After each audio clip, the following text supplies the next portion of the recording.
Hello, my name is Derek Atkins, and this is part 2 of the lesson on bioethics. These video lectures on bioethics are for the course Church, Society, and Ethical Issues in Asia at the East Asia School of Theology. In part 1 of these video lectures, we looked at the issue of abortion. So now we are going to look at the issue of fertility treatments. So if you have not yet watched the lesson on the lecture on abortion, please do so.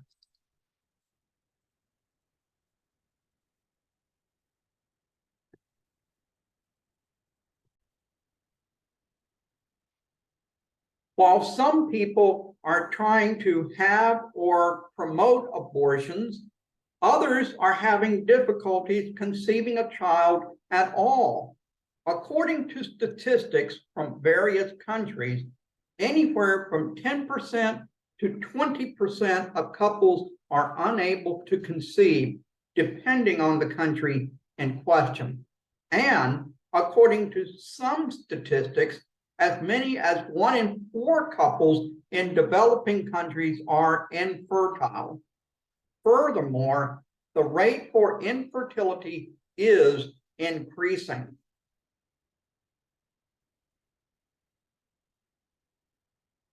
Infertility is not a new problem, and we find a number of couples in the Bible who suffered from infertility, including Abraham and Sarah, Hannah and Elkanah, Elizabeth and Zechariah. We also see attempts to overcome infertility in the Bible.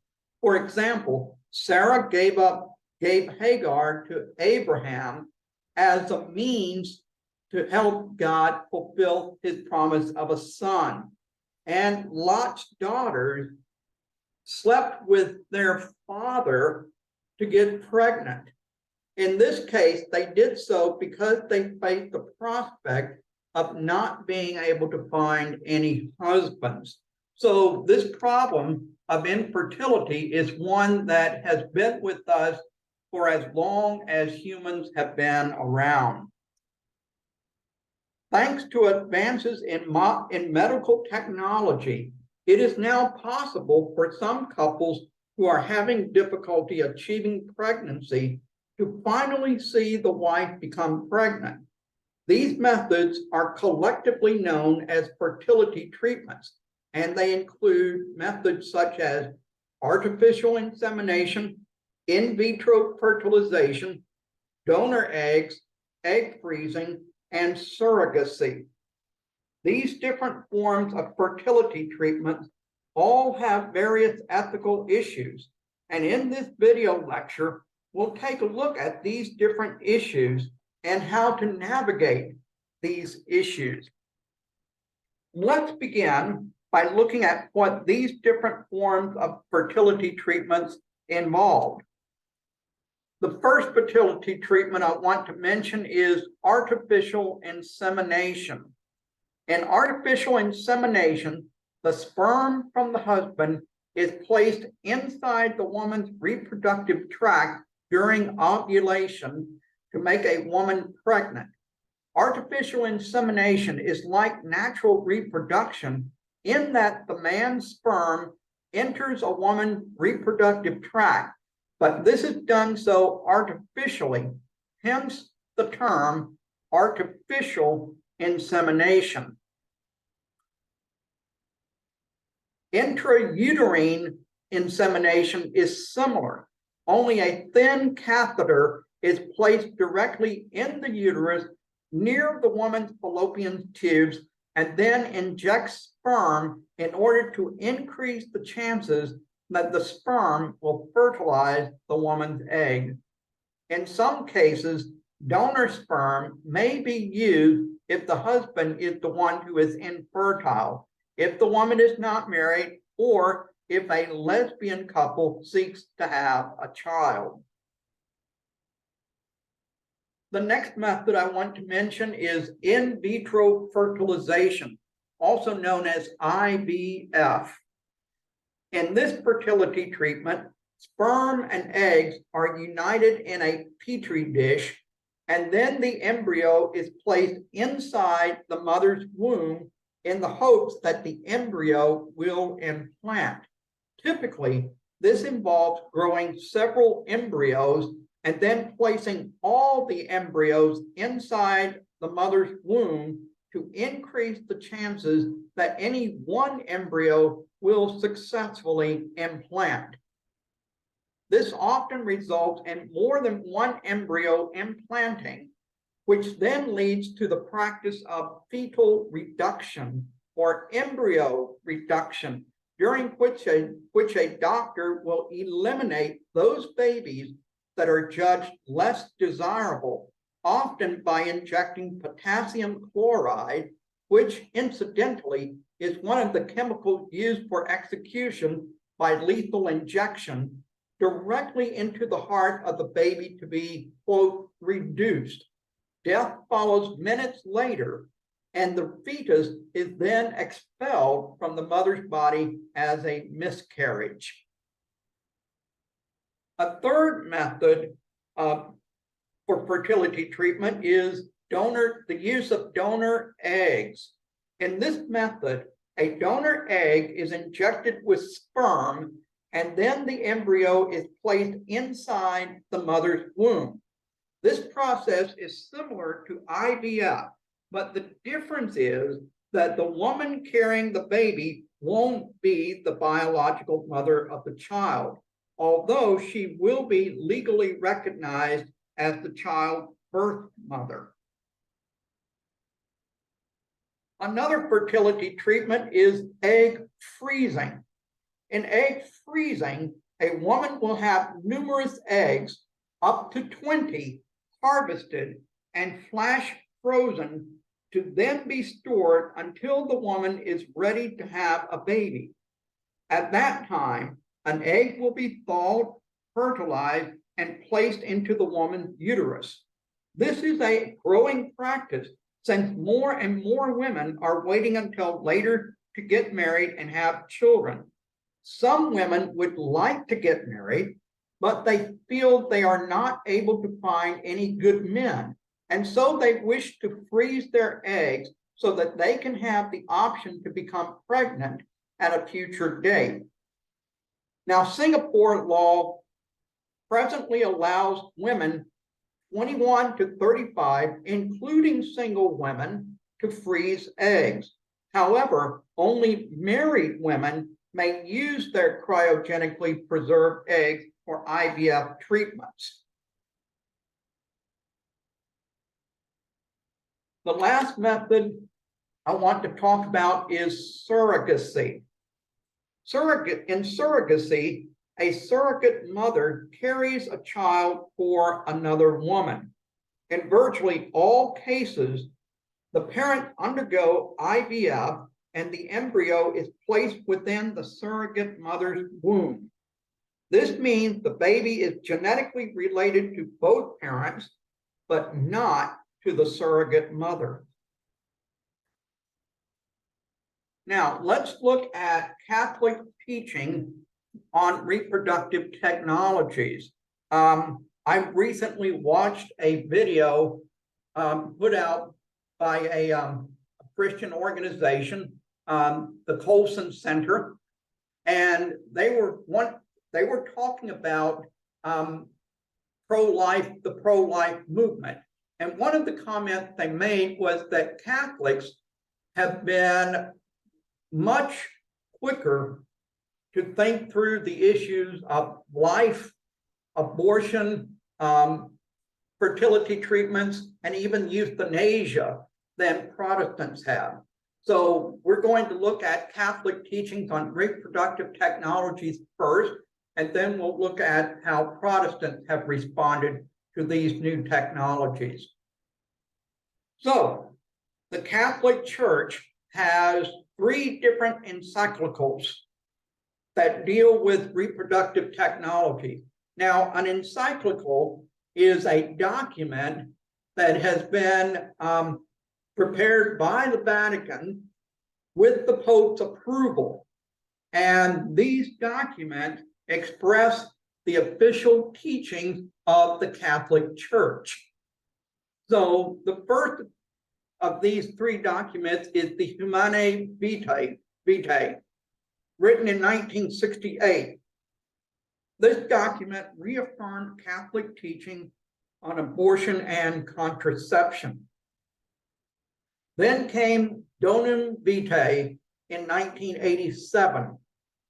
This document explained why the Catholic Church is opposed to in vitro fertilization. And then in 2008, there was the encyclical Dignitas Personae.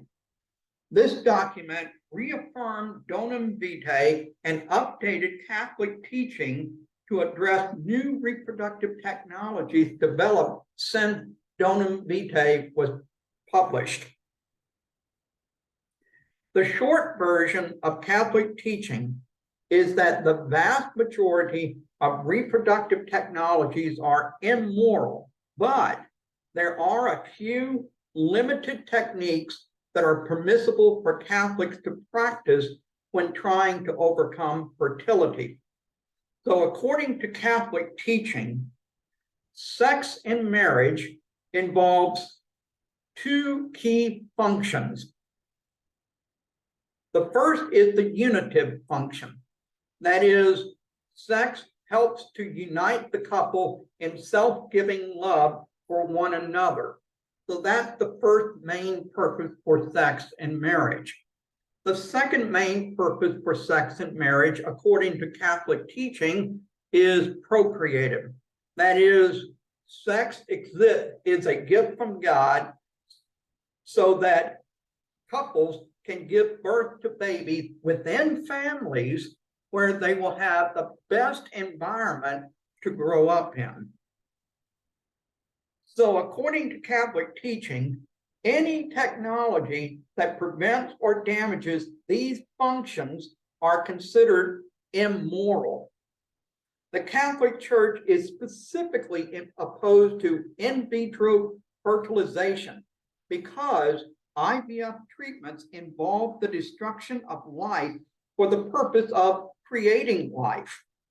The Catholic Church also opposes the practice of using donor eggs or sperm because this procedure separates the child who is created from the marriage relationship itself, which in turn can lead to a host of legal complications as well as questions on the child's part about who his or her parent is or are.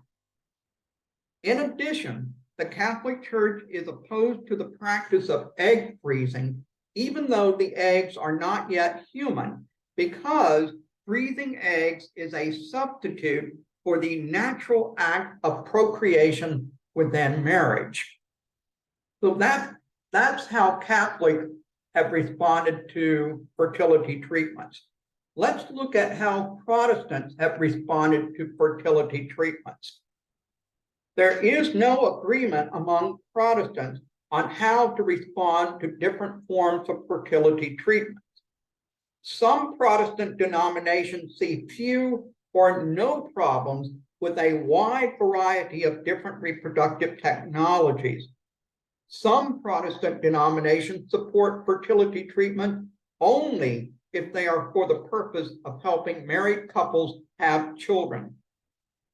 Many Protestants do not consider IVF to be a moral issue beyond the question of whether embryos are destroyed or not. However, the issue of separating sex and reproduction from marriage should be addressed because the separation of human reproduction from marriage has far-reaching consequences, including questions the child may have about who his or her parent is or are, legal issues regarding parental rights, as well as what legal responsibility, if any, the donor has for providing for the care, education, etc. of the child. Questions about a child's family medical history in the case where donors remain anonymous, as well as how IVF treatment may affect the couple's relationship, especially when such treatments last for a prolonged period and sex becomes viewed as merely the means for making a baby.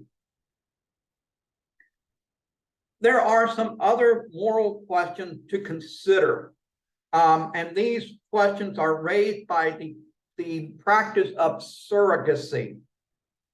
Those who become surrogate mothers often come from poorer backgrounds and enter a surrogacy as a way to earn money. For example, before Russia's invasion, Ukraine was a major hub of surrogacy due to its lax laws and regulations surrounding surrogacy. Many parents from richer nations, such as the United States, Germany, China, Australia, and other nations, have traveled to Ukraine to find surrogate mothers. In India, so many Indian women became surrogate mothers for parents from other nations that India banned foreigners from hiring surrogate mothers. These examples illustrate how surrogacy has become a commercial practice where pregnancy is reduced to a commercial transaction that involves contractual obligations. In situations like this, many surrogate mothers are being exploited by those who can afford to hire surrogate mothers to carry their unborn children. Then there's the emotional dimension of surrogacy, where some surrogate mothers form a deep emotional bond with the babies they carry and refuse to give the baby to the parent whom they contracted to carry the baby for. This can lead to very messy legal complications. Those who advocate surrogacy often assume that surrogacy will occur under the best case circumstances. The surrogate mother is under no financial pressure, is fully informed, is protected by contracts that handle any unforeseen circumstances such as wars or pandemics, and that the wishes of the parent will never conflict with those of the surrogate mothers. Unfortunately, the best case scenario is often not the norm.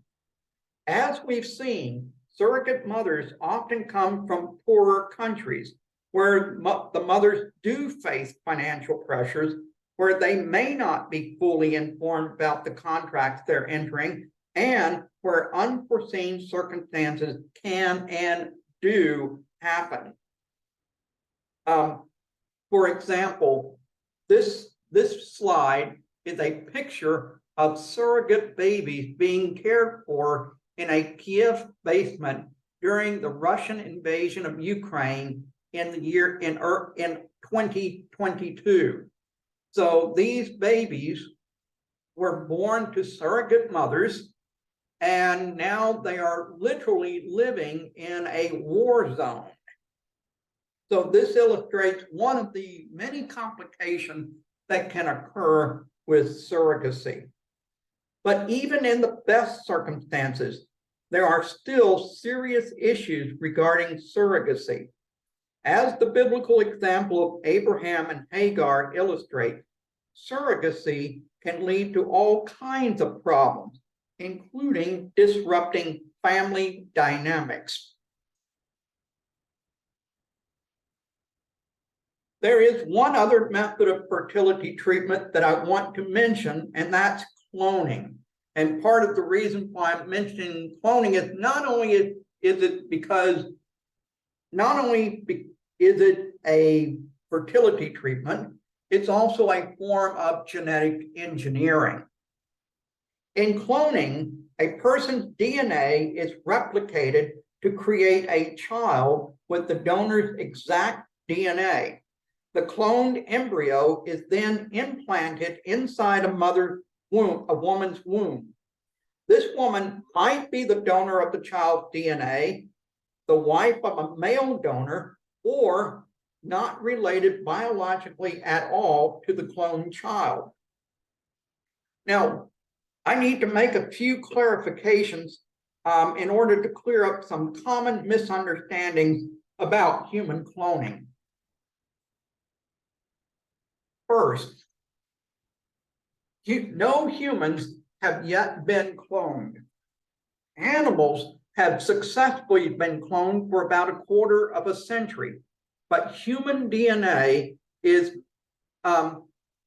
much more complex, and therefore human cloning has not yet been successful. This means that human cloning is still in the realm of science fiction at this point. However, the ability to clone humans has existed since 2014. The second point I want to clarify is the cloning of humans will result in the birth of a cloned child. In other words, cloning does not produce a fully grown adult. The clone is born as a baby like everyone else, and then grows up like everyone else. Now that leads to the third point of clarification I want to make, and that is, while clones have the same genetic material as the donor or parent, clones are not exact replicas of the donor or the parent. Making clones can be problematic because of a phenomenon known as copy fade. Just as making a photocopy of a photocopy of a photocopy, etc., will eventually result in the degradation of the written material, so will making clones of clones of clones of clones eventually result in the degradation of genetic material.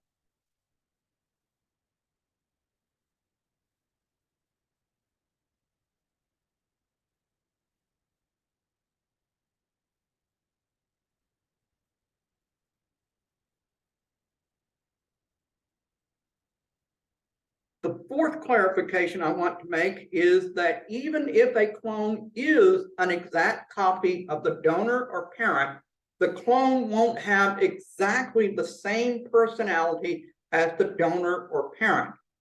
This is because the clone will grow up in an environment that is different than the environment the donor or parent grew up in. In addition, the clone will likely have a different set of experiences than the donor or parent. Even twins, which are natural clones,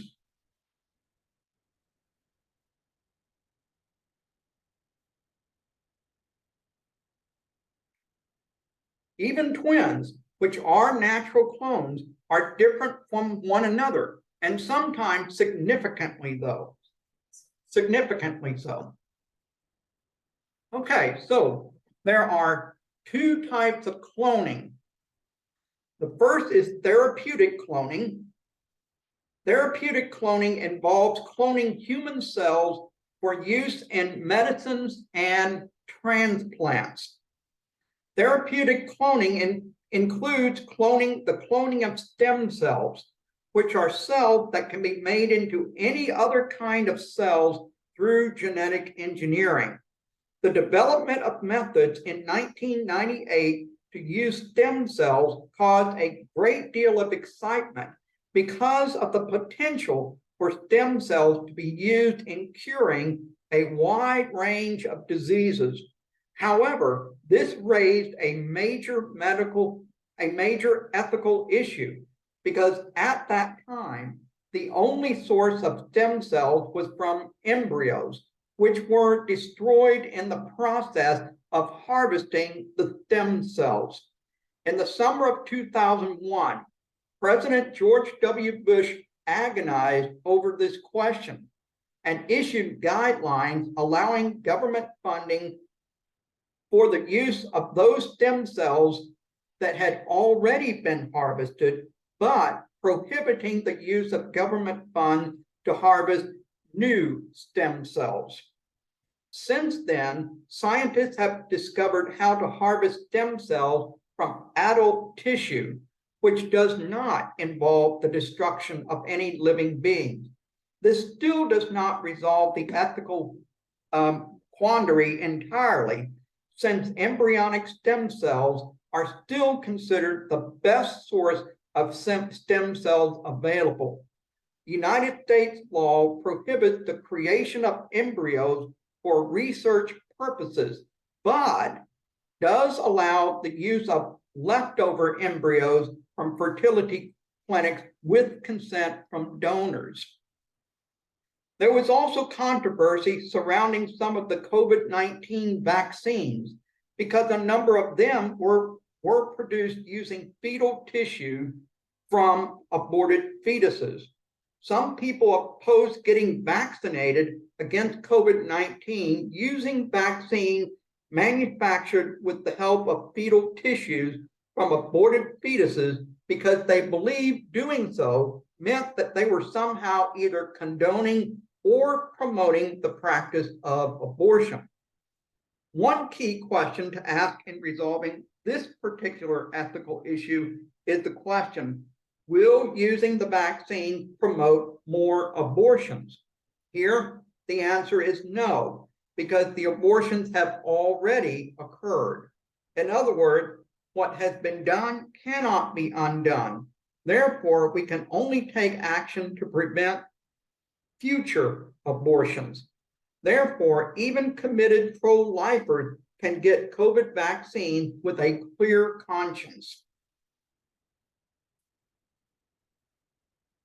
The other type of cloning is reproductive cloning. This means making cloning entire humans. Now, as I said, so far, no human clones have successfully been made. However, there is a thriving industry centered on cloning pets. In fact, under the right conditions, dead pets can be successfully cloned up to several days after the pet has died. A number of nations have already enacted legislation either prohibiting or regulating the practice of cloning humans. There are a number of ethical issues in cloning humans. These issues include the following: a high risk of failure in cloning. For example, in pet cloning, there is currently a 75% failure rate, which results in miscarriages. In addition, some cloned animals do make it to birth are born with serious side effects, birth defects. There are serious concerns about how successful human cloning could be, given the current failure rate in pet cloning. In addition, this high failure rate in pet cloning means that multiple attempts must often be made before a successful clone is born, which also involves a need for more surrogate mothers to carry the cloned babies inside their wombs. Similarly, several attempts may be required for successful human cloning, together with more surrogate mothers. However, it should be noted that to base opposition to cloning solely on the high failure rate in cloning is somewhat problematic, because as technology advances, cloning will surely become more and more successful. So, while this is a valid concern now, we should understand that this problem is potentially and likely solvable. But the second question is the question of what happens to the extra clones. Because of the high failure rate in pet cloning, multiple clones are often created in the hopes that at least one will survive to birth. This has led to multiple clones being born, which leads to the question about what to do with the extra clones. At present, it's not clear whether extra pet clones are euthanized or not, but the prospect of euthanizing extra human clones is extremely disturbing. Again, this is another ethical problem that exists because of the limitations of current reproductive technology. As technology advances, it is very possible that the cloning process will be improved to the point that there will be a very low number of extra clones. Then there is the question of why. Why should a person choose to clone himself or herself? Even more troubling is the question of why a person would want to have another person cloned. So let's look at some potential scenarios. Okay, a beloved child is diagnosed with a terminal illness. Should the parent clone the child so that their child can, quote, live after they die? When combined with genetic engineering, it could one day become possible to create and clone humans who possess certain desirable traits, or to prevent undesirable traits from contaminating the human race in the future. Iceland, for example, announced a few years ago that it no longer had any children who had Down syndrome. This initially sounds like good news until one realizes how this happened. All unborn children who tested positive for Down syndrome were aborted. The creation of designer babies could lead to all kinds of problematic scenarios. Attempt to create a super race of humans who are physically and or mentally superior to non-modified humans. The creation of a clone army along the lines of the Star Wars movies and TV shows. The deletion of entire racial or ethnic groups. For example, would white supremacists want to eradicate all blacks? Or let's flip this around. Would black anti-racists want to eradicate all whites? I realize these are explosive questions, but we do need to consider these questions because they are serious moral questions. Also, what if scientists discovered a gay gene that controlled one's sexual orientation? Could same-sex orientations be edited out of the human genome? Or on the flip side, could we create an entire world of same-sex people and rely on cloning for reproduction? As we can see, there are all kinds of crazy scenarios that are possible with cloning and gene editing.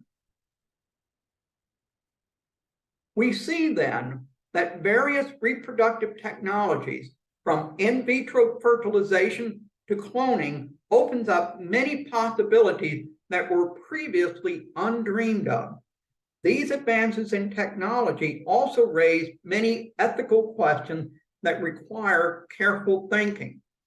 As we disciple, teach, and counsel others from a Christian perspective, we need to not only be aware of these issues, but also to reflect on various biblical passages that can provide us and others with wise counsel as we navigate these new technologies and the ethical issues that go with these new possibilities.